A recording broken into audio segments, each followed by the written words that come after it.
So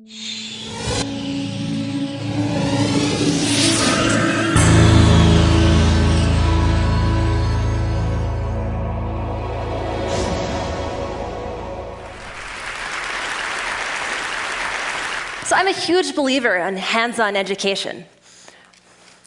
But you have to have the right tools. If I'm going to teach my daughter about electronics, I'm not going to give her a soldering iron. And similarly, she finds prototyping boards really frustrating for her little hands. So my wonderful student Sam and I decided to look at the most tangible thing we could think of, Play-Doh. And so we spent a summer looking at different Play-Doh recipes. And these recipes probably look really familiar to any of you who've made homemade Play-Doh. Pretty standard ingredients you probably have in your kitchen. We had two favorite recipes, one that had these ingredients, and a second that had sugar instead of salt. And they're great. We can make great little sculptures with these.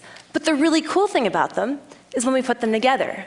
You see that really salty Play-Doh? Well, it conducts electricity. And this is nothing new. It turns out that regular Play-Doh that you buy at the stores conducts electricity, and high school physics teachers have used that for years. But our homemade Play-Doh actually has half the resistance of commercial Play-Doh. And that sugar dough, well, it's 150 times more resistant to electric current than that salt dough. So what does that mean? Well, it means if you put them together, you suddenly have circuits. Circuits that the most creative, tiny little hands can build on their own.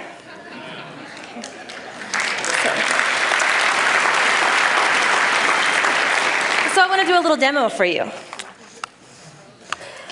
So if I take this salt dough, again, it's like the Play-Doh you probably made as kids, and I plug it in to 2 leads of a battery pack, simple battery pack. You can buy them at Radio Shack and pretty much anywhere else. We can actually then light things up. But if any of you have studied electrical engineering, we can also create a short circuit. If I push these together, the light turns off, right? The current wants to run through the Play-Doh, not through that LED. If I separate them again, I have some light.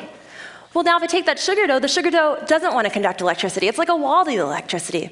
If I place that between, now all the dough is touching, but if I stick that light back in, I have light. In fact, I could even add some movement to my sculptures. If I want a spinning tail, let's grab a motor. Put some Play-Doh on it, stick it on, and we have spinning. Right? And once you have the basics, we can make a slightly more complicated circuit. We call this our sushi circuit. It's very popular with kids. I plug in again the power to it, and now I can start talking about parallel and series circuits. I can start plugging in lots of lights. Right?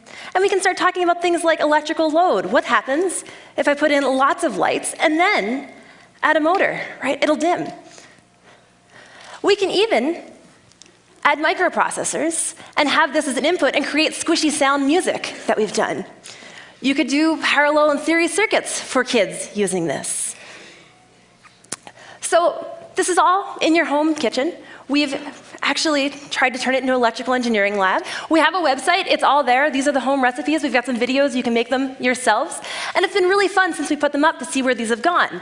We've had a mom in Utah who used them with her kids, to a science researcher in the UK, and curriculum developers in Hawaii.